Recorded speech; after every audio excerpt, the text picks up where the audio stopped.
The Cowboy Who Fought a Blizzard. A Banker and His Own Heart to Keep His Family Safe. Part 1.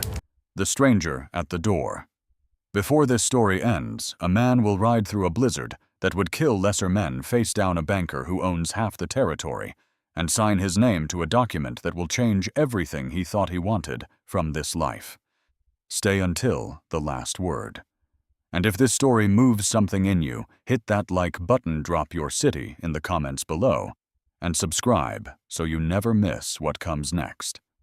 The letter from the agency arrived on a Tuesday, which Cole Mercer would later consider the last unremarkable day of his life. He read it, standing at the window of the ranch house he had built with his own hands over 3 summers, the paper catching the pale November light that came in thin and flat off the mountains. The agency confirmed the placement. A cook experienced with frontier conditions available immediately. She would arrive by stage on the 14th. He should expect her before dark. Cole folded the letter and set it on the shelf beside the window, next to the unlit lantern, and a small tin box he never opened. Outside, the first real snow of the season was beginning, not the tentative dusting of October that melted by afternoon, but the serious November kind that settled in and stayed, the kind that meant business. He had specified his requirements to the agency with the precision of a man accustomed to supply lists and battle plans, competent, capable of isolation, no particular need for conversation. He had been deliberate about that last point. This was a remote placement.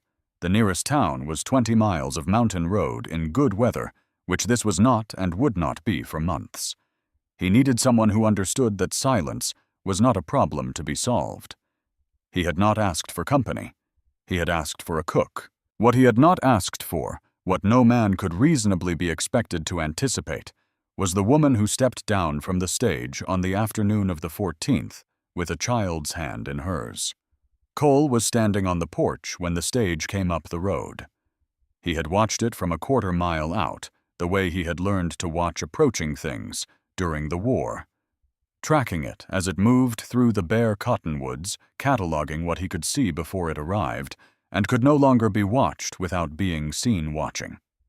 Force of habit. The war had been 12 years ago, and some habits, the ones that kept you alive, refused to leave. The stage driver was a man he did not recognize, which meant a new hire out of Helena.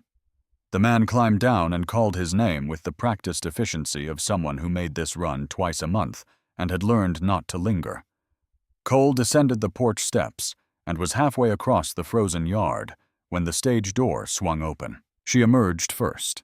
She wore a brown traveling dress, a wool shawl that had seen better seasons, and a bonnet that shadowed the upper part of her face. She moved with the careful deliberateness of someone conserving energy. Not tired, Cole thought, but accustomed to moving through the world without wasting anything. Her hands found the stage doorframe. The iron rung the ground, each in sequence, and she stepped down with the efficiency of a woman who had been making do with whatever was available for a long time. Cole recognized her in the moment before she looked up. Not immediately. For the space of perhaps 2 heartbeats, he stood there, and his mind ran through what his eyes were telling him, the way a man double-checks a cartridge count before a fight once, twice, and then the sick certainty of the number. That face, the particular stillness of her, the quality of contained attention that he had noticed about her 5 years ago in a Denver boarding house on a night when he had been younger and less careful, and had believed, as young men do, that consequences applied to other people. Nora Callahan. She looked up, and their eyes met, and he saw that she had known. Not surprise recognition, and beneath it, something he could not read in the half-second before she composed her expression into the neutral professional distance of a hired woman meeting her employer. "Mr. Mercer," she said. Her voice was the same, low, even carrying a thread of something careful in it, like a person who had learned to measure words the way other people measured money. He could not speak. His throat had done something it had no business doing. "Got your cook," the driver said, moving to the stage door. "And I'll say this is the most remote placement I've made in 10 years of this run. Storm's coming in tonight.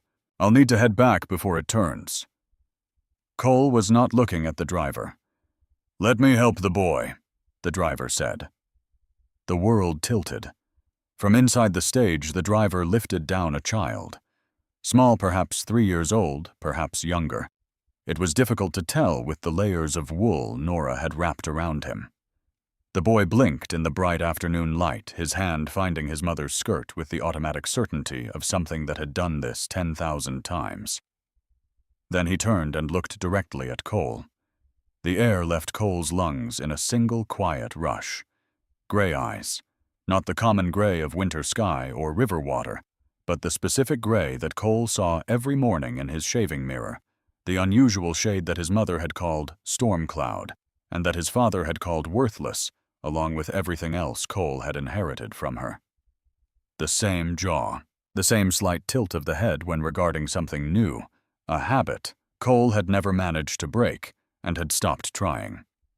And there, as the boy shifted his grip on his mother's skirt and his sleeve pulled back against the cold, a crescent-shaped birthmark on the inside of his left wrist. The same mark that Cole carried on his own left wrist had carried his whole life, that a battlefield surgeon had once traced with one finger, and said he'd seen the same mark on a man from Tennessee, and wasn't that something? "This is my son," Nora said. Her voice remained steady. "His name is Eli." The driver was already hauling trunks from the roof. Cole heard him distantly, the sounds of luggage and departure happening at the edge of his awareness, while the center of it was entirely occupied by the child, who was looking at him with those impossible eyes. Cole forced himself to move. He helped with the luggage in silence, directed the driver to leave the trunks inside the front door, paid the man what he was owed, and then something beyond that. Not enough. Nothing would have been enough for what the man had delivered, and stood on the porch while the stage turned in the yard and headed back down the mountain road, leaving deep tracks in snow that was already beginning to accumulate in earnest. The sound of it faded. The silence that replaced it was absolute, in the way that Montana winter silences were absolute, not the absence of sound, but the presence of something larger than sound. "We should go inside," Nora said. She was not looking at him. Her attention was on Eli. Her hand settled on the boy's shoulder with the automatic protectiveness of someone who had been the only thing standing between this child and the world for a very long time.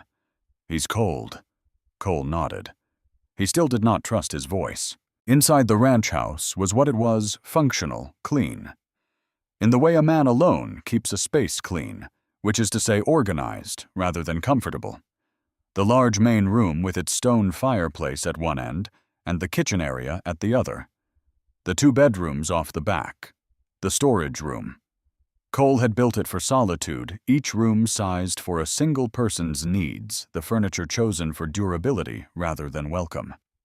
He had never thought, standing in the skeleton of it with a hammer in his hand, that a woman would guide a child toward his fireplace and kneel to help the boy out of his coat with the ease of someone making themselves at home in a space that had never been designed to hold them. "Sit here, Eli," Nora said. "Get warm." The boy obeyed, settling onto the hearthrug with his small hands extended toward the fire, his face turned up to the warmth with the uncomplicated pleasure of a child encountering heat after cold. He looked at the flames for a moment, then at the room, then at Cole. Cole looked away first. "I'll make coffee," Nora said, rising. She moved to the kitchen area with the practical efficiency he had already noticed, her hands reading the space locating the pot. The water barrel, the shelf where he kept the coffee grounds. The way a competent person read any unfamiliar environment quickly, without fuss, extracting what was needed and discarding what wasn't. "Then we should talk. How did you find me?" His voice emerged rough. He cleared it. "The agency listed your name on the placement register." She set water to boil without looking at him. I applied for this position specifically. When I saw your name, I knew where I was going." The deliberateness of it landed like a fist. Not chance, not coincidence. She had come here on purpose with the child, knowing exactly who she would find. "I sent letters." She set her back still to him, her hands moving through the motions of making coffee with the steadiness of someone who had rehearsed this conversation so many times it had become rote. "3 of them to the address you gave me in Denver. They all came back, undeliverable." Cole closed his eyes briefly. He had left Denver the week after they met. There had been work in Wyoming, then a man he knew from the cavalry who had land in Montana and needed a partner for the winter. He had moved fast, the way he always moved, and had not looked back. Had not thought there was anything behind him that required looking back at. "I wasn't trying to trap you," Nora said. "When the letters came back, I accepted that you'd moved on. I made my own arrangements." "What arrangements?" "I worked as a seamstress in Denver, 3 years. Then the shop closed, and I heard about the territorial agencies placing household help on remote ranches. The pay is better." When she paused, and in the pause Cole heard everything she was not saying. The calculations of a woman alone with a child, running numbers against needs, making the only decisions available to her. "When I saw your name on the placement list, I made a choice." "What choice?" She turned then, finally, and looked at him directly. Her eyes were brown, dark, and steady, and in them he saw neither accusation nor appeal, only the particular calm of someone who had already grieved the easy version of this situation and had come to terms with the harder one. "To let you see him," she said. "To give you the opportunity to know your son, or to refuse him. But to make that decision with full knowledge of what you're refusing." The fire crackled. Outside, the wind had picked up, beginning the low register howl that meant the storm was no longer a threat but a fact. Eli turned from the fire and looked at Cole again, with those gray eyes that were Cole's eyes, in a smaller face. The boy's head tilted slightly to the right. Curious, assessing, not afraid. "Does he know?" Cole said. The words came out stripped down the way all his words came out under pressure, the minimum required to carry meaning. "About me. He knows his father's name is Cole. He knows you're a rancher in Montana." A pause. "He knows I loved you once briefly, and that you didn't love me back. He doesn't know we're here to meet you. I told him this was a job placement. I didn't want to create expectations that might not be met." The coffee pot began to steam. Nora poured 3 cups, 2 adult portions, and for Eli a smaller amount of milk set near the fire to warm. She brought the boy's cup first, kneeling beside him, holding it, until he had both small hands around it. "Careful," she said. "It's warm." "Thank you, Mama." And the tenderness in those 2 words, not the words themselves, but the absolute security in them, the complete and unquestioned certainty of a child who had never doubted that his mother was there and would remain there. That was when Cole understood what 3 years of absence actually meant. Not an abstraction, not a number. A child who said, "Thank you, Mama," in a voice that contained an entire world, and Cole had not been in any part of that world. Nora rose and brought Cole his coffee. Their fingers did not touch. "I won't ask anything of you," she said quietly. She was looking somewhere to the left of his face, giving him the space that some people needed when receiving difficult information. "I can do the work I was hired for. When spring comes, if you want us gone, we'll go. I have enough saved to start over elsewhere. And if I want you to stay, then we discuss terms."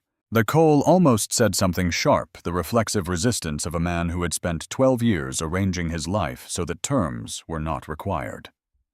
Instead, he looked at Eli, who had finished his milk and was now studying the fire with the focused attention of a small scientist conducting an experiment, and felt the sharpness dissolve into something harder to name.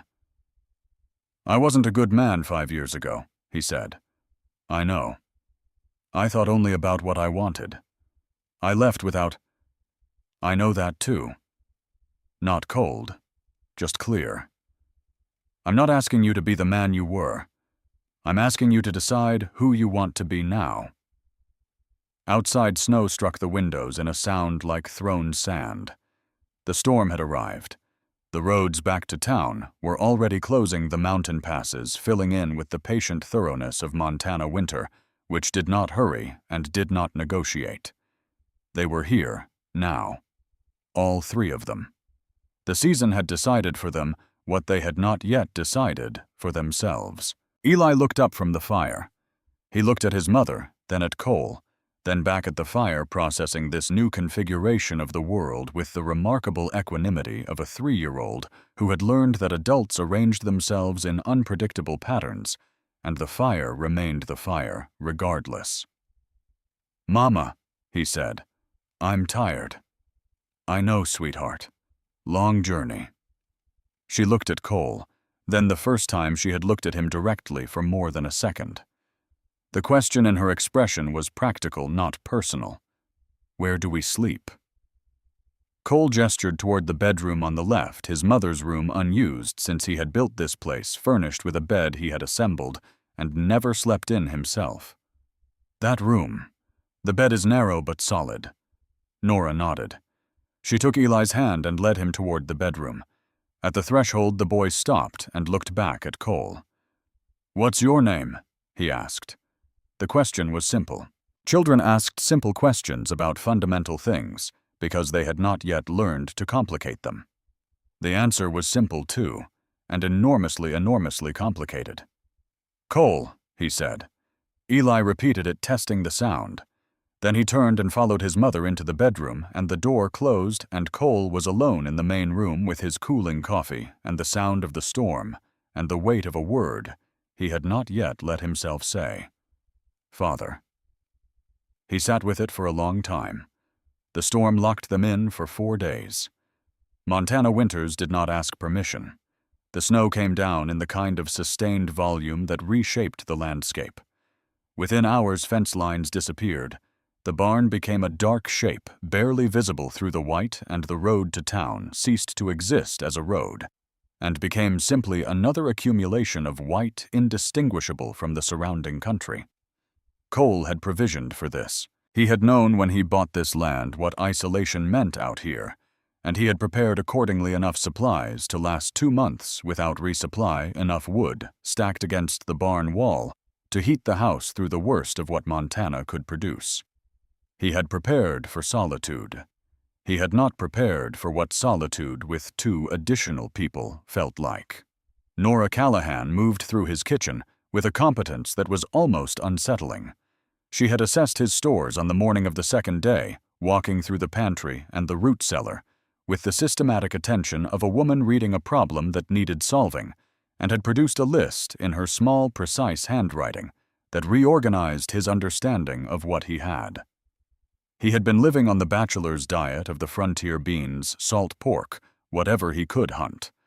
And in her first full day of work, she had converted his stores into actual meals. The smell of bread baking reached him in the barn while he checked the horses, and he stood for a moment with his hand on Copper's flank, just breathing it in before he could stop himself. Eli was not what Cole had expected a small child to be. This was largely because Cole had no experience with small children, and had formed his expectations from the few he had encountered briefly at a distance, usually crying, which had confirmed his private belief that children were a category of problem best left to people who wanted them. Eli did not conform to this belief. The boy was quiet in a way that felt deliberate rather than shy, observant, in a way that went several degrees past what a 3-year-old had any reasonable business being. He watched Cole, not with fear or hostility, but with the concentrated attention of someone gathering information, building a picture, waiting to have enough data before drawing conclusions. On the 2nd morning, Cole came in from the barn to find Eli sitting at the kitchen table, watching Nora make breakfast. The boy turned when the door opened and studied Cole for a moment. "You have a horse," Eli said. "2 horses," What are their names? Cole hung his coat and hat on the hook by the door. Copper and Ghost. Eli processed this. Can I see them? Eli, Nora said from the stove, not turning. Mr. Cole is busy. He can come, Cole heard himself say. He did not fully understand why he said it. He had not planned to say it. But Eli's face, the careful neutrality of it, the absolute suppression of any hope that might be disappointed, that was what made him say it. The boy had learned not to show hope. That was not a thing a 3-year-old should have learned. They bundled Eli in his layers, which took considerably longer than Cole would have predicted, and produced a child who could barely move his arms, but whose eyes were bright above the scarf Nora had wrapped 3 times around his neck. Cole held out his hand at the door. The snow is deep, he said. Hold on. Eli looked at the offered hand. Then he put his small mittened fingers into Cole's palm. Cole had held a lot of things in his hands. Tools, reins, a rifle. The hand of a man dying in the mud of a Virginia field who had wanted someone to know his mother's name. He had thought in the years since that he had a complete accounting of what his hands had held and what it had cost them. He had not accounted for this. They walked to the barn together, Cole breaking the path through drifts that would have swallowed the boy entirely. Eli's hand gripping his, with the matter-of-fact trust of a child who had simply decided that this was the arrangement, and proceeded accordingly. Inside Copper stretched his neck over the stall door, and Eli made a sound, a single note of wonder. Not a word. Just pure, uncomplicated amazement at the realness of the animal, and something in Cole's chest shifted with the slow inevitability of rock settling. Can I touch him? Hold your hand flat.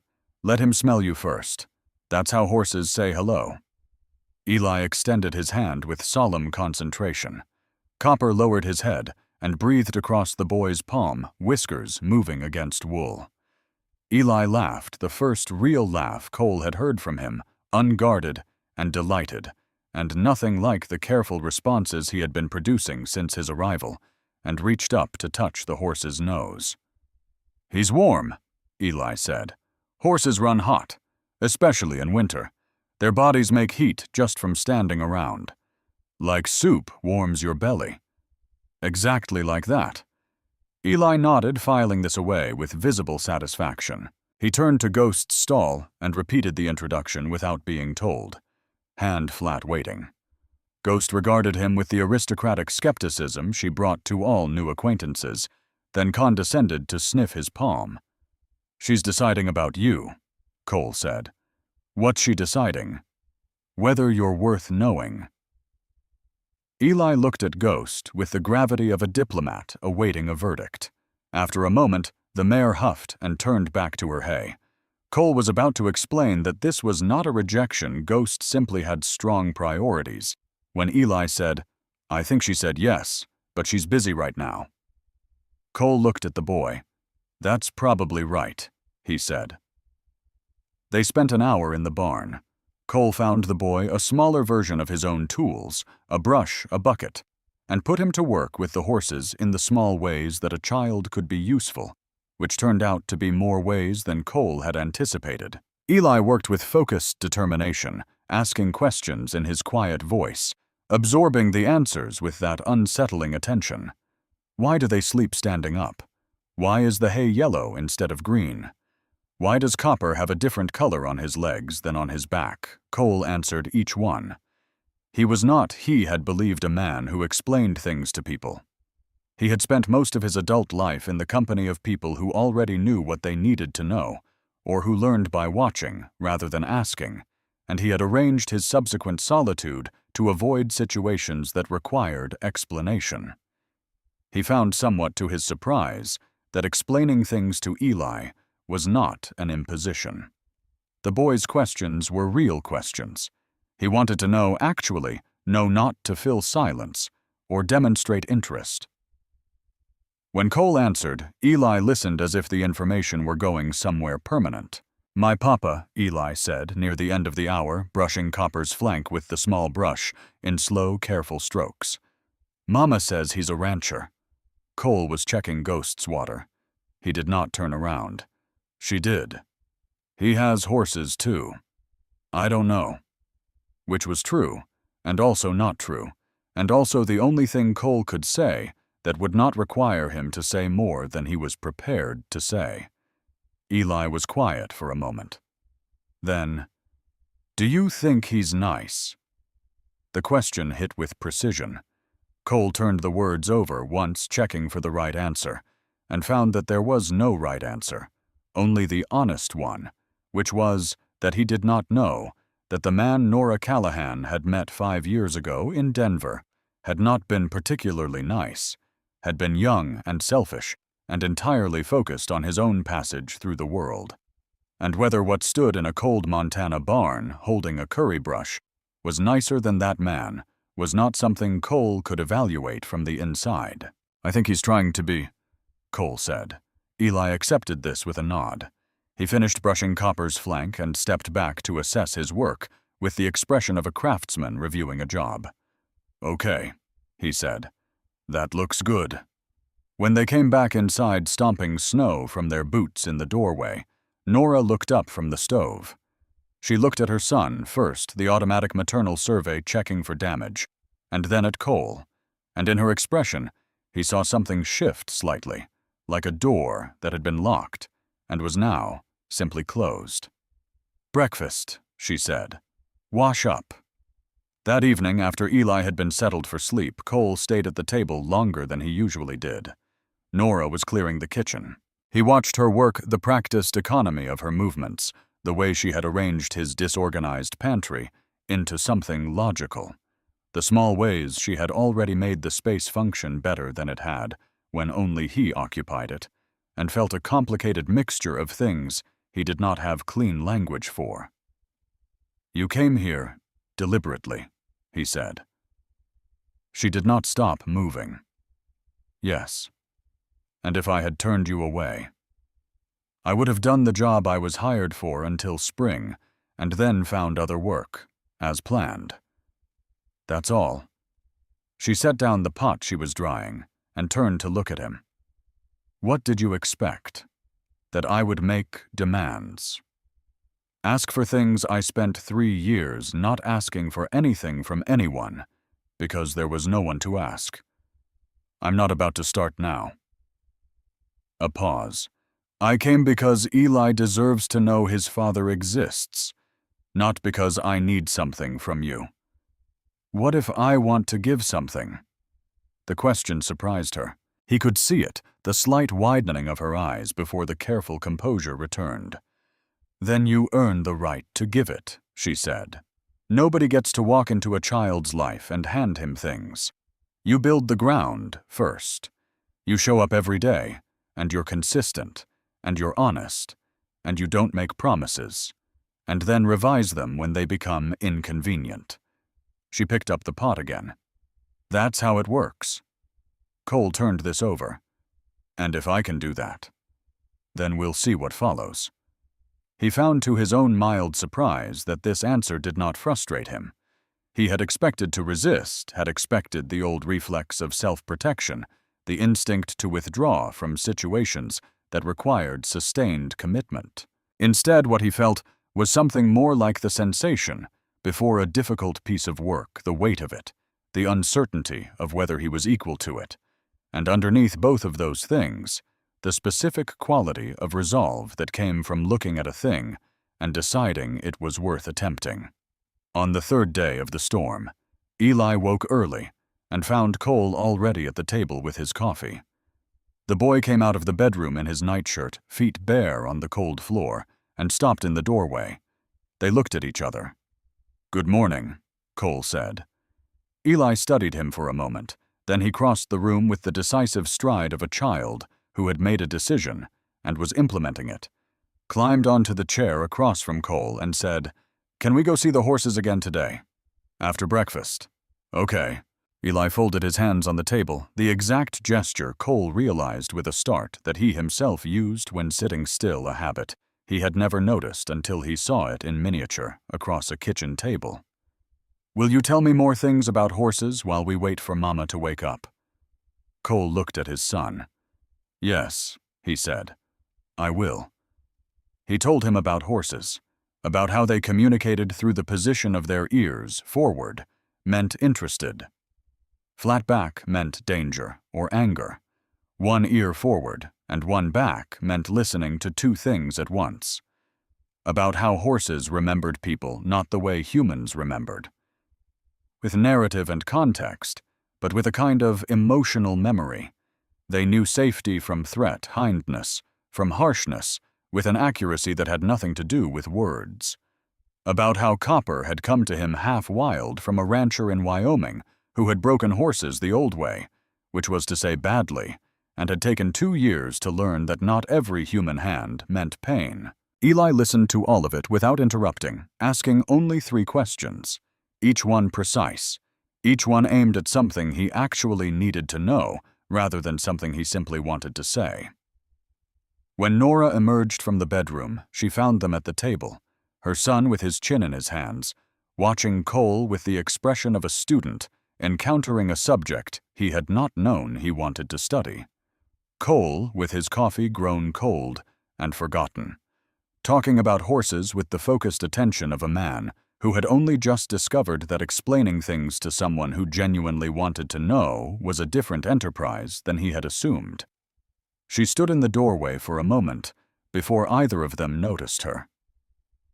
On the 4th night, after the storm had finally begun to exhaust itself and the howling outside had dropped to a sustained moan, Cole sat at the table after Nora had gone to bed and opened the tin box that lived on the shelf beside the window.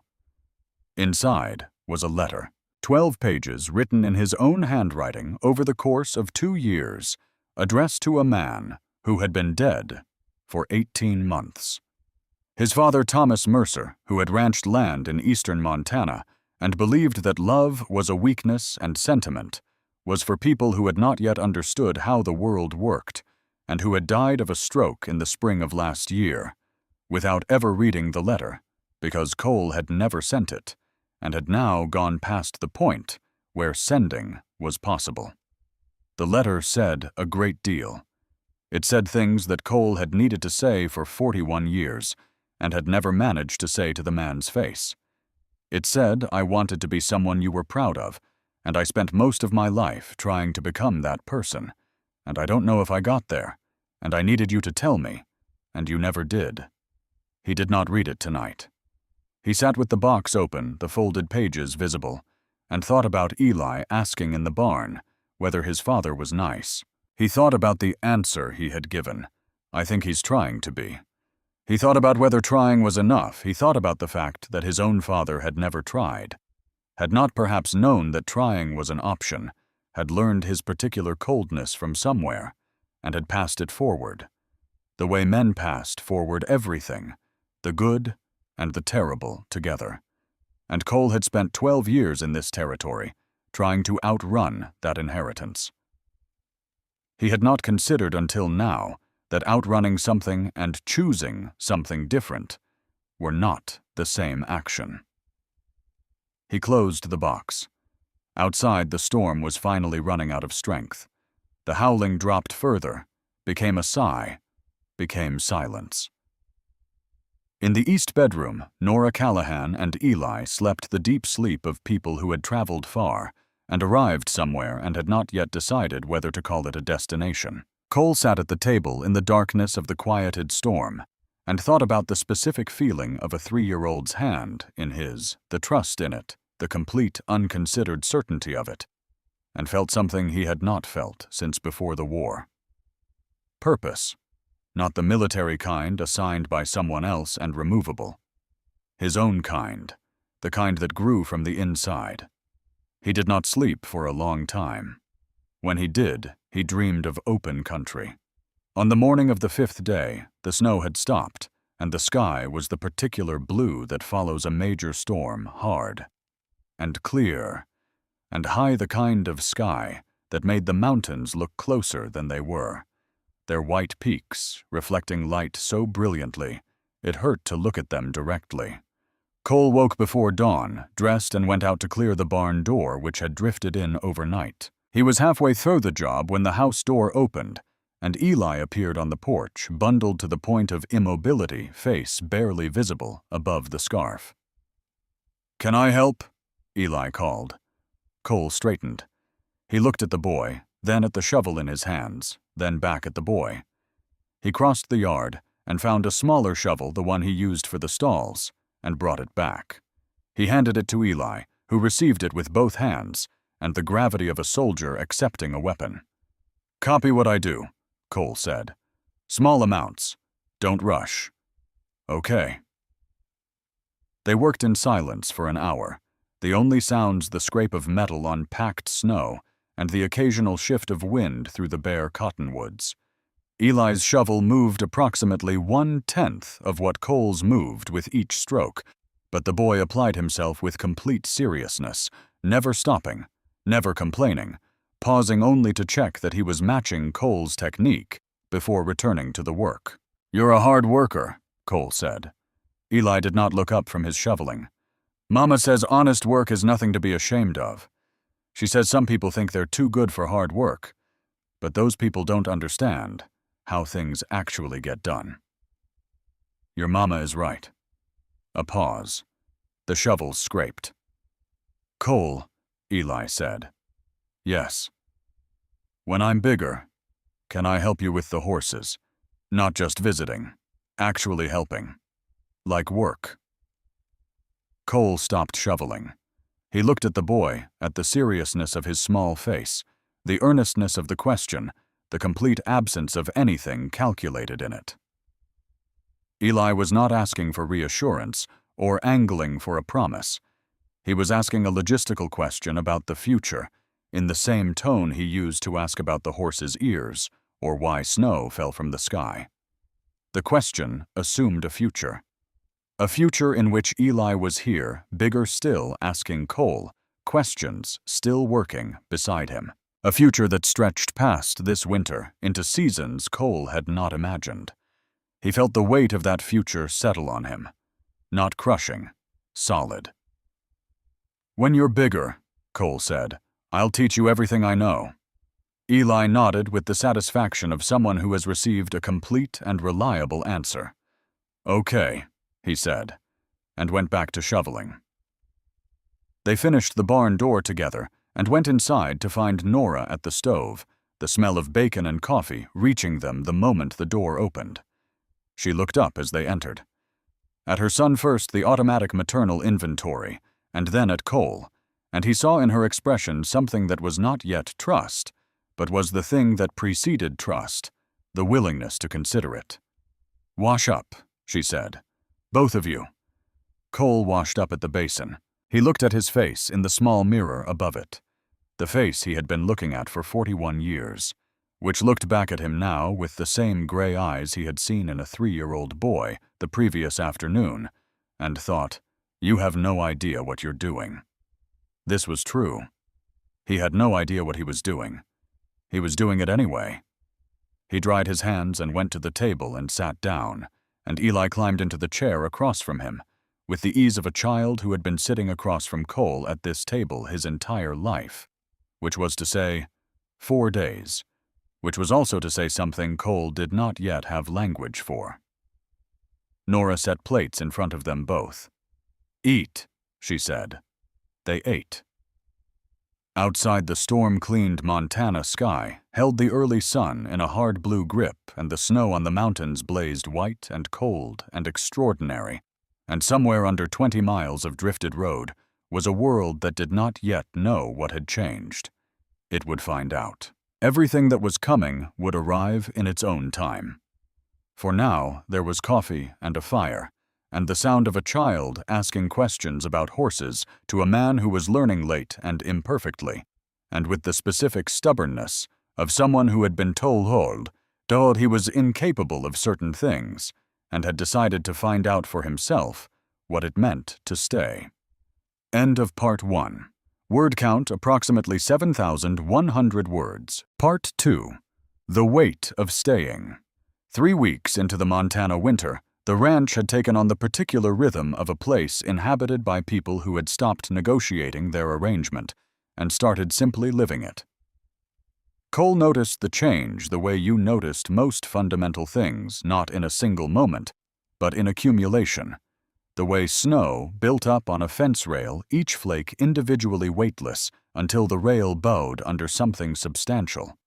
It was the morning Eli woke before him and was already at the table with a book Nora had brought in her trunk, sounding out words in the careful, repetitive way of a child learning that letters made sounds and sounds made meaning.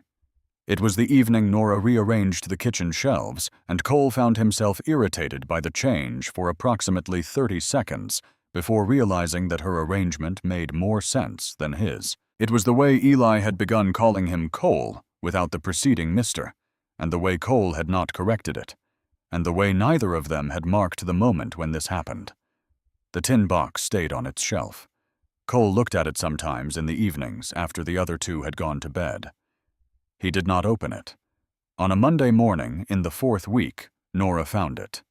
She was reorganizing the storage room, a project she had been working on in sections, bringing order to what Cole had arranged with pure functionality and no attention to access when she came out with the tin box in her hands. Not opened, just held the way a person held something they had found that clearly belonged to someone else and needed to be returned. "This was behind the lamp oil," she said. She set it on the kitchen table. Cole was at the table with his coffee. He looked at the box. "It's mine," he said. "I know." She went back to the storage room. He sat with the box for a minute. Then he said, "It's a letter." She appeared in the storage room doorway. She did not come into the room. She had a way of doing that, staying at the threshold of things, giving him the space to continue or not continue without pressing either direction. "To my father," Cole said. "He died 18 months ago. I never sent it." Nora said nothing. "I started writing it when I was stationed at Fort Keogh, 12 years ago." He turned his coffee cup in his hands. "I kept adding to it. Things I wanted him to know. Things I needed to say to someone who..." He stopped. He wasn't a man who said things about anything that mattered. He believed silence was strength. He ran the ranch by himself after my mother died, and he raised me to believe that needing people was a deficiency. He paused. Nora remained in the doorway. "I came out here to build something on my own," Cole said, "after the war, partly because this land was available, and partly because I wanted to prove I could do it. Make something that lasted, something he would have recognized as real work." "Did it work?" Nora asked. The question was not unkind. It was the same direct quality she brought to everything, the assumption that real questions deserved real answers. "I built the ranch," Cole said. "I don't know if it worked." She came out of the doorway then and went back to the kitchen and refilled his coffee without being asked. Then she sat down across from him, not in Eli's chair, which had somehow over 4 weeks become Eli's chair, in the way that spaces became a person's, through repeated occupation, but in the other chair, the one she used in the evenings when they sat at the table after Eli was in bed. "My father was a blacksmith," she said, "in Cork before he came over. He used to say that iron had to be heated before it could be shaped, that you couldn't force it cold. It would just crack." She looked at the tin box on the table. "He said the same thing about people." Cole looked at her. "Some people get shaped by heat," she said. "Some people just crack. And some people spend their whole lives waiting to be heated by someone who already cracked and can't give what they don't have." The fire popped. Somewhere in the barn, copper shifted in his stall. Cole knew the sound of it through the walls after enough winters alone. "Eli asked me yesterday," Cole said, "why I didn't live with him when he was little." Nora's expression did not change, but her hands wrapped around her own coffee cup went still. "What did you say?" "I said I didn't know he existed, that it wasn't his fault, and it was mine." A pause. He said, "Okay." Then he asked if Copper liked carrots. Something moved through Nora's expression too quick to name. Then she said, "He does that, asks the hard question, and then lets you off the hook before you've finished being uncomfortable. He shouldn't have to do that. No, she agreed. He shouldn't. The weight of it sat between them, not accusing either of them the weight of time that had already passed of a child who had learned to manage the discomfort of adults before he had all his adult teeth. He's going to ask again, Cole said. When he's older, and the answer matters more. Yes. I want to have a better answer by then. Nora looked at him steadily. Then you have some time to build one, she said. Use it. That afternoon, Cole took Eli out to check the fence line on the south pasture. It was the kind of work that needed doing, and that could include a small assistant with limited physical capability. The child could walk the line while Cole examined each post, handing Cole the wire tool when needed, and reporting with grave precision whether a particular section of fence looked right or wrong, based on criteria he was inventing in real time. The storm had taken down a section of pine over the east fence. Cole crouched to examine the damage, running his hand along the broken rail, while Eli stood beside him, with his arms crossed in a pose Cole recognized as his own. Can we fix it now? Eli asked. Not in this cold. Need the ground to thaw before we can set new posts properly. What if the animals get out? The snow's too deep for them to go far. By the time it melts enough for them to wander, we'll have it repaired. Eli nodded, accepting this timeline with the pragmatism he brought to practical questions. Then he looked up at Cole with those gray eyes.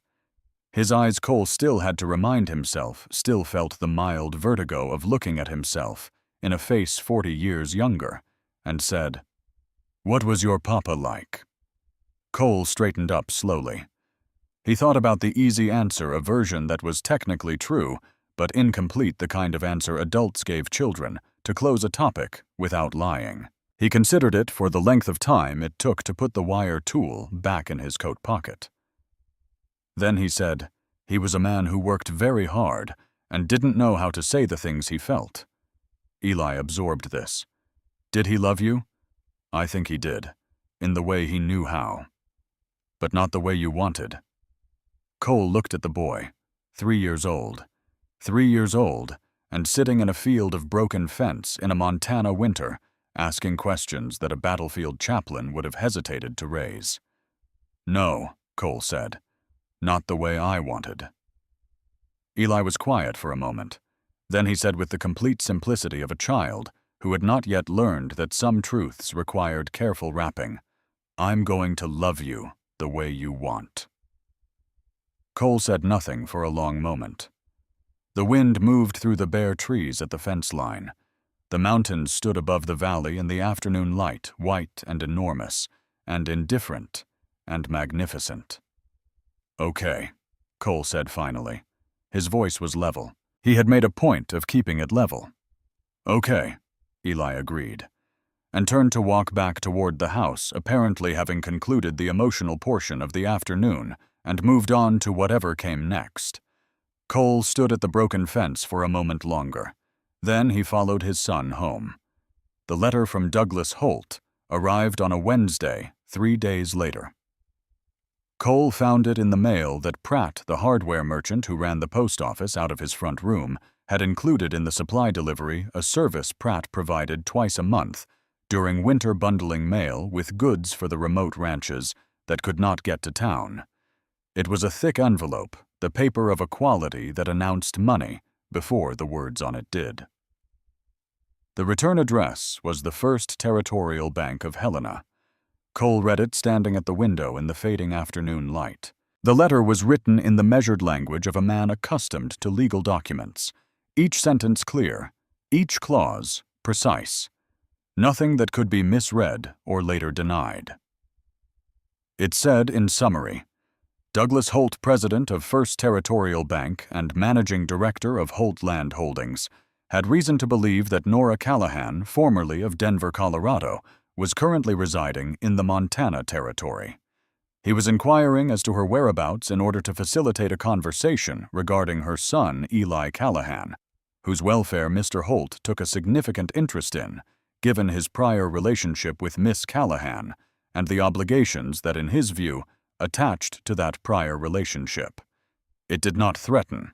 Men like Holt did not threaten directly. The threat was in the architecture of the language, the careful legal precision. The phrase significant interest, the word obligations, used in a sentence that had nothing to do with the person it was about. Cole folded the letter. He put it in his coat pocket. He stood at the window for a long time. That evening, after Eli was asleep, Cole set the letter on the table between himself and Nora. She looked at it. She looked at the return address. Her face went very still, the particular stillness of someone who has been expecting something and is now deciding how to receive its arrival.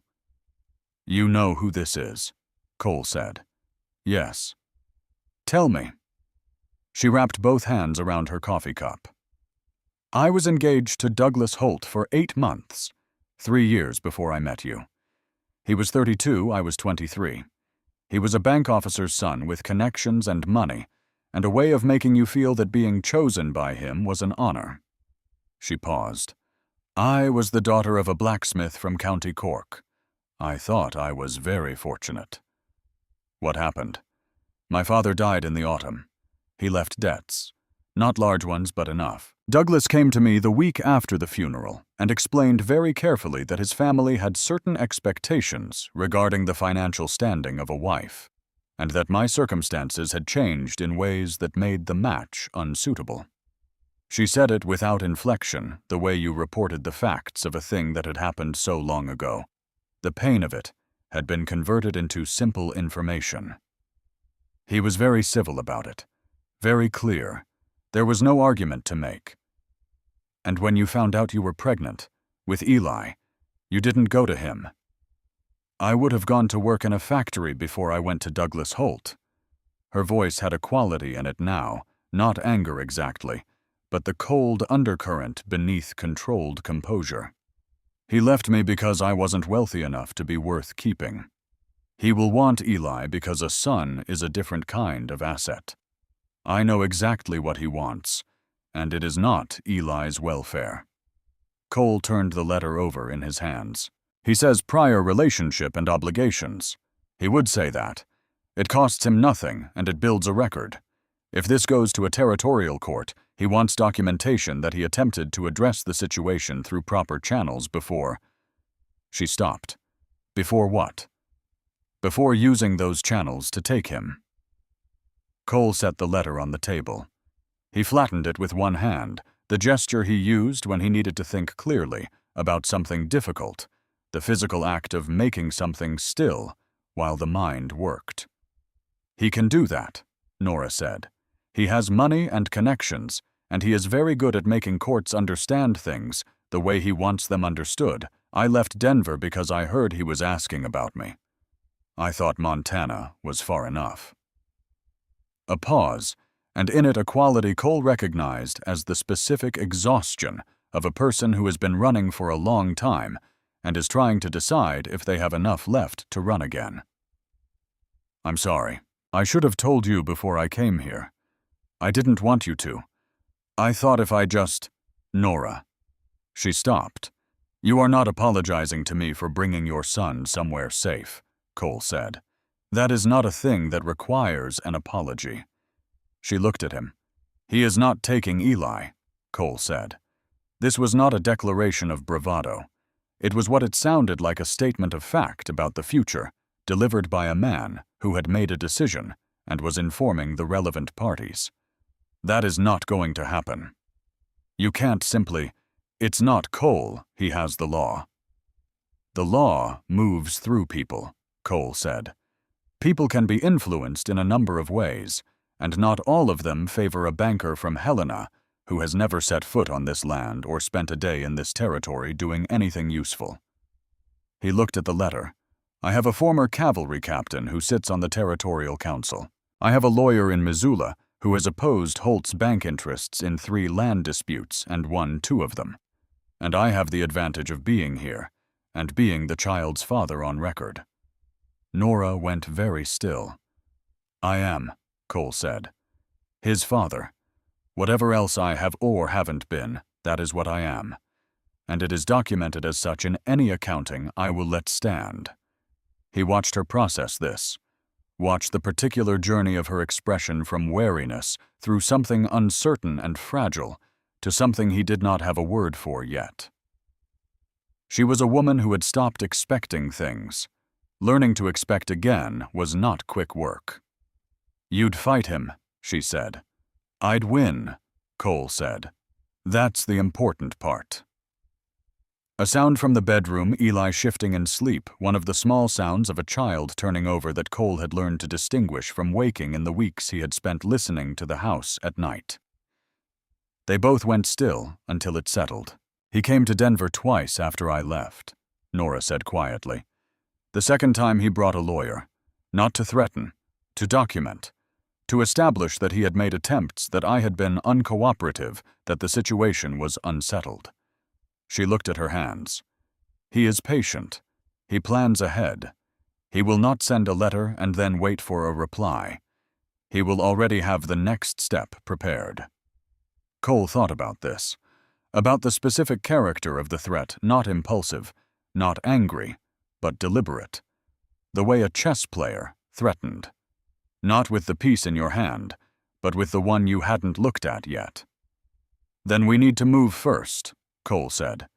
He had not fully worked out what moving first meant, but he had spent 11 years in the cavalry, learning that the superior position in any engagement was the one you established before the other party knew the engagement had started, and that patience was a virtue that lost its value the moment the other party ran out of it. "We need a lawyer," he said. "I'll write to Missoula in the morning." "Cole." Her voice was careful the way she was careful with things that mattered. "You don't have to do this. It's not I didn't come here to make you fight my battles." "I know you didn't." He folded the letter and put it back in his pocket. "But it's not your battle anymore. It's mine. He is my son." He paused, letting the words carry what they needed to carry. "And that means his problems are my problems, and anyone who comes after him comes through me first." Nora looked at him for a long moment. Then she said quietly, "He's going to be so angry that you exist." "Good," Cole said. "Let him be angry. Angry men make mistakes." Something that was almost a smile moved through her expression. "Almost." "Your father sounds like he had at least one quality worth passing on," she said. Cole thought about the tin box on the shelf, about the letter inside it that he had written over 12 years and never sent, about the question of whether a person could choose what they inherited and what they discarded. "Maybe," he said. "I'm still sorting through the inventory." The following week, 2 things happened.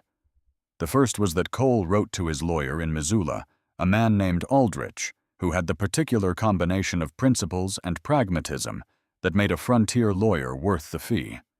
Cole laid out the situation with the precision he had learned to bring to supply requisitions and battle reports. The facts, the threat. The timeline, what he needed in response. He sent the letter with the supply rider on Tuesday morning. The second was that Eli found the tin box. Cole was in the barn when it happened. He came inside to find Eli at the kitchen table with the box open in front of him, not reading the letter the boy could not yet read, cursive, but holding the folded pages and looking at them with the focused attention of someone examining an artifact whose purpose was not yet clear. Nora was in the storage room. Cole stood in the doorway. "Eli." The boy looked up. He did not look guilty. Eli rarely looked guilty about things. He looked interested, and waited to find out if interest was going to get him into trouble. "Those belong to me," Cole said. "I know." Eli held out the folded pages. "I wasn't reading them. I can't read the curly writing yet." He paused. "Are they important?" Cole crossed to the table and took the pages. He looked at them, 12 pages of his own handwriting, accumulated over 12 years, addressed to a man who would never read them. "Yes," he said. "Important, like a bill, or important like feelings." Cole sat down. "The second one." Eli nodded seriously. He put his elbows on the table and his chin in his hands, the thinking pose. Mama writes letters when she has feelings, too. She doesn't send them either. She says sometimes you have to write it down before you can put it away. Cole looked at his son. She told you that. She said it when I asked why she was writing in her book late at night. She showed me. The letters she wrote to you. Eli met his eyes. She wrote them before I was born and right after. They were all to the same person. Cole was very still. She said the person's name was Cole, Eli said, and that she used to love him, and wasn't sure if she still did, or if she just remembered loving him, and that those were different things. The boy looked at the tin box. I think it's the same as your letters to your papa. You have feelings, and you have to write them down. Yes, Cole said. I think that's right. Are you going to send yours? He died before I could. Eli absorbed this. Then why keep them? Cole considered the question honestly, the way the boy's questions required consideration. Why did he keep them? Because throwing them away felt like discarding the feelings rather than simply the paper. Because the letters were a record of everything he had needed and had not known how to ask for, and losing the record felt like losing the proof that the need had been real. Because some part of him was not ready to be done with the conversation, even though the other party was no longer capable of holding up his end. I'm still deciding what to do with them, Cole said. Eli nodded. Okay. He climbed down from the chair. Can we go see the horses? After supper. Okay. He disappeared into the back bedroom to find some toy or other, leaving Cole at the table with the tin box and 12 pages of unsent feelings and the specific sensation of being understood by a 3-year-old more completely than he had been understood by most adults. That evening after supper, Cole and Nora sat at the table while Eli slept. Cole had kept the tin box out. Nora had noticed it on the table and said nothing. Eli told me, Cole said, that you wrote letters. She looked at the box. He should not have told you that. He thought he was being helpful. Cole turned the box once in his hands. Were they the same as mine? Things you couldn't say to the person directly. A long pause. The fire. The wind outside, gentler, now the vicious weather of the first weeks, settling into the sustained cold of deep winter. They were about what I wished you had known, Nora said. Not accusations. More like... She stopped. Like trying to explain something to someone who wasn't there. The birth. The first year. Eli learning to walk, and how I kept thinking. She stopped again. It doesn't matter. It matters. Cole. Tell me. She looked at him. In her expression was the particular guarded quality of someone who had learned to be careful about what they gave people, because what you gave people, they could take away. But underneath it, something tired of being careful. I kept thinking you would have laughed, she said, at Eli when he was learning to walk. He was so angry about it. He'd been watching adults do it for months. He knew exactly how it was supposed to work. And then when he tried it himself, he couldn't manage, and it infuriated him. He'd fall and get up and fall again with this expression, like the floor had personally betrayed him. She was quiet for a moment. You would have laughed. The way... She looked at Cole's face. The way you almost laugh. Not all the way, just the corners. Cole was aware of his own face in the way you were aware of it when someone was describing it. I kept writing that down, Nora said. Things he did that I wanted someone else to know about, and there wasn't anyone. So I wrote them to you because you were... A pause. Because you were the only one who had the right to know and wasn't there. It felt more honest than writing to no one. Cole put his hands flat on the table, not a gesture of frustration, a gesture of keeping still, while something moved through him that needed to move through without interference. Read me one, he said. She looked at him. One of them, he said. If you still have them. Why? Because I wasn't there, Cole said. And you're right that I had the right to know. And I want to know what I missed, even now, even late. He looked at her. I can take it. She sat with this for a moment. Then she got up and went to the bedroom, and he heard the quiet sounds of her opening her trunk, and she came back with a small leather book, a journal he saw with pages he had glimpsed through the open doorway on her first evening here. She sat down. She opened to a page near the beginning and read in the careful, steady voice she used when she was being precise. Eli walked today, not the whole way across the room, 3 steps, and then he sat down hard and looked at the floor like he couldn't believe it had done that to him. But 3 steps. He is furious about the floor, and I keep laughing, and then feeling bad about laughing, and then laughing again. I wish you could see his face. I wish you knew what you're missing. I wish I was angrier at you than I am. She stopped. The fire crackled. That was early, she said. How early? He was 11 months. Cole nodded. He looked at the table. 11 months, the boy furious at the floor, and Nora alone with the laughter, and the missing, and the complicated arithmetic of wishes. I'm sorry, Cole said. I told you. I don't need, not an apology for you to do something with.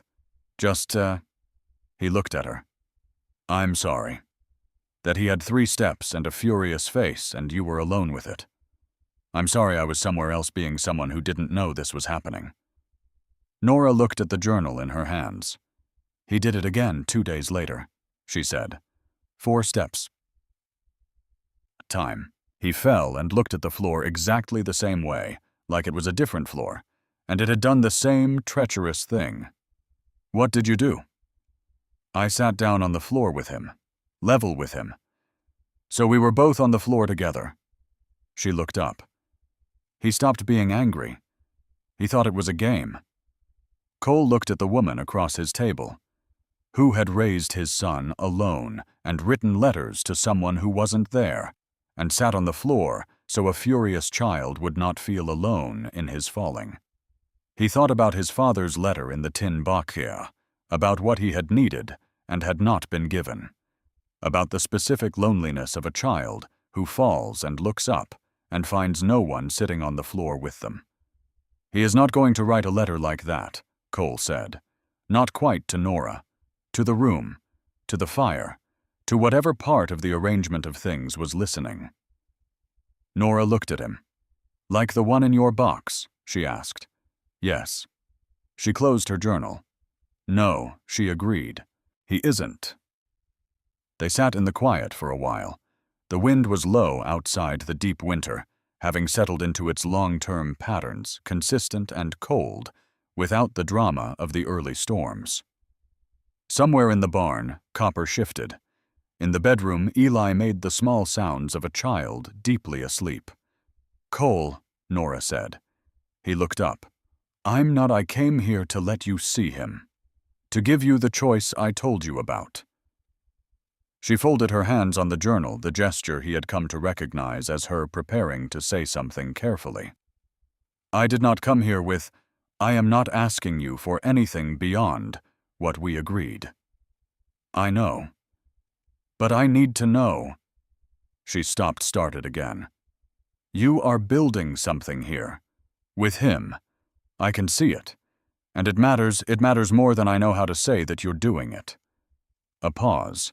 But I need to know if you're building it with him, or with both of us, because they require different things from me. One of them requires me to keep the distance I've been keeping. She looked at him directly, the way she always looked at things directly when she had decided to. And I'm not sure I can keep doing both. Cole thought about the journal on the table, about letters written to someone who wasn't there, about a woman sitting on the floor so a child would not feel alone in falling. I'm building it with both of you, he said. Nora looked at him for a long moment. Then we'll have to learn how, she said. Yes, he said. We will. Outside, the Montana winter held the land in its long, patient grip, and the stars above the valley were clear and cold and enormous, and in the house on the rise above the east pasture, 2 people sat at a kitchen table in the lamplight, with a sleeping child between them and in the next room, and a future neither of them had planned, and began slowly and imperfectly, and with the specific stubbornness of people who had survived a great deal and were prepared to survive more the work of learning how. End of Part 2. Word count approximately 6,200 words. Part 3. The Reckoning. The fever came in the night without warning, the way the worst things did. Cole heard it first, not the fever itself, but the change in Eli's breathing, the small wet sound that did not belong in the deep quiet of a Montana winter night. He was up before he was fully awake, moving through the dark house, the way he had moved through a dozen kinds of darkness in his life, and pushed open the bedroom door. Nora was already there. She was sitting on the edge of the bed with her hand on Eli's forehead, her face illuminated by the single candle she had lit, and in her expression, Cole saw the thing he had not seen in her, in 6 weeks of living in close proximity to a woman who had already faced everything frontier life could produce.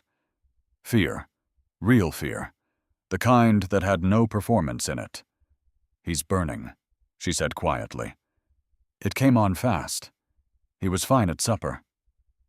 Cole crossed to the bed and put his own hand against the boy's cheek. The heat radiating from Eli's skin was alarming in the way that a fire that has gotten into the walls was alarming present, spreading already past the point where you could simply smother it.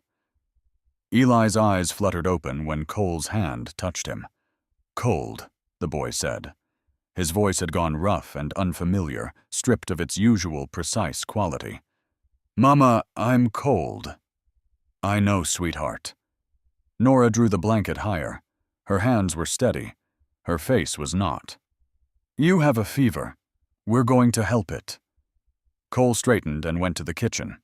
He built the fire higher and set water to boil and brought back cool cloths, and they worked through the night in the rotation that 2 people fall into when they have been living together long enough to move in each other's spaces without instruction. Cole applying the cloths, while Nora coaxed water past Eli's cracked lips, then switching again, the boy drifting in and out of fever sleep between. By mid-morning, it was clear the fever was not breaking. By afternoon, Eli was coughing deep, rattling sounds that shook his small frame and left him exhausted after each bout. His breathing had taken on a quality that Cole recognized from field hospitals, from men lying in tents with the same wet labor in their chests, and the recognition hit him with a cold precision that had nothing to do with the temperature outside. Pneumonia. "We need a doctor," Cole said. Nora looked up from the bed. She had not left it in 4 hours. "The nearest one is in town, 20 miles. "I know. In this cold." "I know." Cole was already reading the weather through the window. The sky had the particular gray of an incoming storm, not yet arrived, but the pressure of it already present in the air, the specific stillness before. He had ridden in worse. He had ridden in things that made this look like a spring afternoon. "Dr. Whitmore. I know him. He owes me a favor from a disagreement about a fence line last fall that I chose not to press." "Cole," her voice was careful, "if the storm comes in while you're on the road, then it comes in." He was already pulling on his layers, the cavalryman's systematic preparation that he could do in darkness, in cold, in the organized chaos of everything going wrong at once. 4 hours there if I push, 4 hours back. I'll be ahead of the worst of it. You don't know that. No. He pulled on his coat. But I know what happens if I don't go. He looked at Eli, at his son, small and flushed, and fighting something in his sleep that Cole could not fight for him, the first time in 6 weeks, that there was a problem Cole could not simply address by showing up. "So I go." Nora stood. She crossed to him, and before he understood what she was doing, she was wrapping his scarf around his neck with the practiced efficiency of a woman who had wrapped scarves around small people for 3 years, tight, thorough, checking the ends. "Tell Dr. Whitmore it's lung fever," she said. Her hands were still on his collar. Her eyes were looking at the scarf, not at him, with the focused attention of someone who needed something to do with their hands while they managed what their face was doing. Tell him Eli is 3 small for his age, otherwise healthy. Tell him to bring the camphor compound and the quinine. A pause. Tell him to hurry. Cole put his hands over hers. She went still. I'm coming back, he said. She looked up at him then. I know you are, she said. Not performing certainty actually certain. He could see the difference. She had decided somewhere in the past weeks to believe him. The decision was there in her face, plain and unguarded. He released her hands and went to the bedroom doorway.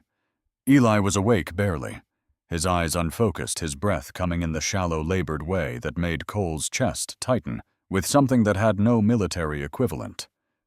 Eli. The boy turned his head, focused with effort. I'm going to get medicine, Cole said. I'll be back before dark. Don't go, Eli whispered. His voice was very small. Please don't go. The words hit with the specific force of things that are simple and true, and cost more than they should. Cole crossed to the bed and crouched beside it, so he was level with his son, so they were both on the floor, as Nora had once sat on the floor with a furious child, who kept falling, and put his hand on the boy's face. I am going to get the doctor, Cole said, and then I am coming back. Those are both facts. Hold on to them. Eli looked at him. In the fever-bright gray eyes, Cole saw the particular expression that Eli reserved for things he was deciding to believe the moment of choice, visible, honest. Okay, the boy said, and closed his eyes. Cole stood and walked out of the house before he could think too hard about walking out of the house. He saddled Copper in 4 minutes flat. The gelding sensed the urgency in Cole's hands and stood perfectly still for it, the horse's version of stepping up when it mattered. Cole checked the cinch twice force of habit from campaigns where a loose cinch got you killed. And then they were moving out of the barn and into the gray, pressing cold of the afternoon, headed south down the mountain road toward a town 20 miles away and a sky that was drawing in like a fist. The road was passable, barely. The storms of the past weeks had packed the snow hard enough to support Copper's weight if they stayed on the most traveled sections, and Cole navigated by the landmarks he had spent 3 years memorizing the lightning-struck pine at the first bend the rock formation at the valley, crossing the stand of bare willows that marked the creek where the road dropped down, and then climbed again. He had ridden this road in fog and in sleet, and in the dark of a November night when a fence post needed checking, and he ran the landmarks in his mind, like a supply list one after another, measuring progress against them. The sky closed further as he rode. By the time he reached the valley floor, the first particles of the incoming storm were in the air. Not snow, yet just the fine, driven crystite that preceded it, the sky's announcement of intent. Cole leaned forward and spoke to Copper, and the horse lengthened his stride without being asked, the two of them working together the way they had worked together for 6 years, each knowing what the other needed, without requiring explanation. He reached town as the first real snow began to fall. He went directly to Dr. Whitmore's house, a frame building near the church that announced its purpose with a small sign, and pounded on the door with hands that were losing feeling despite his gloves. The doctor answered quickly, a man in his 60s, gray-bearded with the attentive calm of someone who had been answering doors in emergencies for 40 years. He took one look at Cole's face and stepped back to let him in. Cole gave him the information in the order Nora had specified. Age, symptoms, duration, condition. What she needed. Brought. Whitmore asked 3 questions, each precise, each aimed at the information he actually needed. Cole answered them. Pneumonia, Whitmore said. Most likely. How long since the cough started? This morning. Then you got here in time. The doctor was already moving, pulling his coat from the hook, reaching for his bag. How's the road? Passable now. Storm's coming in. I'll take my horse. You look half frozen. I'm fine. Whitmore looked at him the way experienced doctors looked at people who said they were fine with the professional skepticism of someone who had heard that before and knew better. He did not argue. He had his wife bring Cole coffee and something to eat while he prepared, and Cole consumed both standing at the kitchen window, watching the snow come down with increasing seriousness. The boy, Whitmore said, coming back in his coat with his bag. He's yours. Yes. Known about him long. 6 weeks. The doctor looked at him for a moment.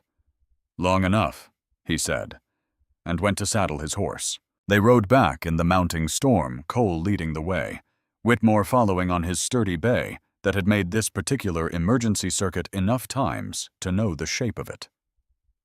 The storm had committed fully by the time they left town, the snow coming in horizontal sheets, driven by a wind that had abandoned any pretense of restraint. Cole kept Copper moving by feel and memory, trusting the horse's instincts, where his own vision failed, calling back landmarks to Whitmore, so the doctor could follow the logic of their path, even when he couldn't see it. Halfway home on the rise before the valley crossing, a figure appeared in the road ahead. Cole pulled up. His hand went to his coat. Old instinct, the cavalry reflex before his eyes caught up with what he was actually seeing. Pratt, the hardware merchant and postman from town, his wagon pulled to the side of the road, a horse standing in the traces, with its head down against the wind. The man was waving his arms with the urgency of someone who had been waiting in a blizzard and was not happy about it. Mercer, Pratt called. He had to shout over the wind. Thank God I was on my way out when the storm hit, got stuck at the crossing. Got your mail. Leave it, Cole called back. We'll come through for it tomorrow. It's from Helena. Pratt was already digging in his coat, producing an envelope with the particular care of a man who had been protecting it from the weather. From a law firm. Looked official. Figured you'd want it. Cole took the envelope. He could not read it in the storm. He put it in his inside pocket against his chest. Get your wagon turned around, Cole told Pratt. Come up to the ranch. You can't stay on the road in this. They brought Pratt and his wagon into the barn, and Cole and Whitmore went into the house. Nora met them at the door. She had heard the horses. She looked at the doctor. First the assessment. What has he brought? Is it enough? And then at Cole. And in that look was everything that had been decided in the hours since he had left, and that did not need to be said. He's worse, she said quietly, not collapsing, reporting. The cough is deeper. He's been asking for you. Cole went to the bedroom first before his coat was off. Eli was awake, the fever high, but the eyes present, and when Cole came through the door, the boy's expression did the thing it did when something previously uncertain became certain. You came back, Eli said. I told you I would. I know. A pause, and in it the admission of a child who has been afraid and is not yet sure whether to be relieved. I was scared anyway. That's allowed, Cole said. Whitmore came in behind him, and Cole stepped back to let the doctor work. He moved to the doorway and stood there watching his son be examined by competent hands, watching Nora hold Eli steady through the parts of it that were uncomfortable, watching the doctor's face for the information his expression would carry, regardless of what his words said. Whitmore looked up after several minutes. His face said serious, manageable, not too late. I need hot water, clean cloths, and someone to help me, the doctor said. And then both of you need to understand that for the next week, the treatment is more important than anything else. You follow my instructions exactly. Tell us what to do, Cole said. Whitmore told them. They did it. The night passed in the careful rotation of people who have committed to a thing and are working at medicine, in measured doses, steam treatments over a basin of boiling water. The repositioning that kept the fluid moving rather than settling. Whitmore stayed sleeping in a chair in the main room in 2-hour shifts, coming back at the intervals he had specified to check and adjust. Cole and Nora took turns at the bedside, and in the handoffs between them, the small practical exchanges of information and care, who had given medicine. When what the breathing sounded like, whether the fever was holding or climbing. Cole understood that this was what partnership actually felt like. Not the large declarations, the 2-hour shifts. Eli's fever broke before dawn. Not fully, the heat did not vanish, only moderated to something the body could sustain while fighting, rather than something that was winning against the body. But the quality of his breathing changed, and Whitmore listened to his chest and said quietly, "He's turned. Still work to do, but he's turned." Nora sat on the edge of the bed with her face in her hands. Not dramatic, simply a person who had been holding a great deal upright for a very long time, and could put it down for one moment. Cole sat beside her, not touching, present. After a moment she lowered her hands. Her face was composed again, the composure returned with the news of the turn. "Thank you," she said. Not to Cole specifically. To the room. To the fact of the doctor sitting in the chair, and the medicine on the table, and the boy breathing more easily in the bed. "We kept him alive," Cole said. "Both of us." She looked at him. "Both of us," he said again. She nodded. Once. And then she put her head against his shoulder briefly, the way you leaned against a wall when you needed a wall, and he sat still, and let her lean. In the morning, with the storm spent, and Eli sleeping the deep, restorative sleep of a body that has turned the corner, Cole remembered the letter. He took it from his inside pocket, where it had been since Pratt handed it to him on the road. He sat at the kitchen table with his coffee and Nora across from him, and he opened it. It was from a law firm in Helena. Aldrich, his own lawyer, had sent an urgent addendum to his letter he had encountered in his preliminary research documentation, suggesting that Holt had retained legal counsel in the territory 6 weeks prior, and had already filed a preliminary petition for custodial review with the territorial court, citing Miss Callahan's unstable living circumstances and unsuitable environment for the child. The petition named Cole specifically as a concern a single man of unknown character in a remote location. Aldrich had also discovered who had helped Holt locate Nora. Mrs. Vance, the woman from the Territorial Welfare Office, who had appeared apparently at other difficult junctures in other people's lives, was receiving a quarterly retainer from Holt's bank. She had been locating women in Nora's situation for 3 years, identifying them, documenting, building cases that Holt could use as leverage, or when leverage failed, as legal instruments. Cole read the letter twice. Then he set it on the table and looked at Nora and said, "He knew you were here before he sent that first letter." She read the letter. Her face went through several things, and then settled into the controlled composure that Cole had learned meant she was angry and had decided what to do about it. "Mrs. Vance will be coming," she said. "That's what he does. He sends her first to document, then follows with the legal instrument. She arrives, she finds what she's looking for, or creates the conditions to find it. And then we need to move before she arrives," Cole said. He had been thinking about this since Aldrich's earlier letter. Since the moment he had said to Nora, "We need to move first." He had written to Aldrich, yes, but Aldrich was in Missoula, and the territorial court was 3 weeks away by mail, and Holt had a 6-week head start. Cole looked at Pratt. The hardware merchant was still at the ranch. The storm had kept him through the night, and he was eating Nora's breakfast with the gratitude of a man who had spent several hours in a blizzard and was not taking warmth or food for granted. He looked up when Cole looked at him. "You're a notary," Cole said. "Territorial certified," Pratt said. Cole looked at Nora. She looked back at him.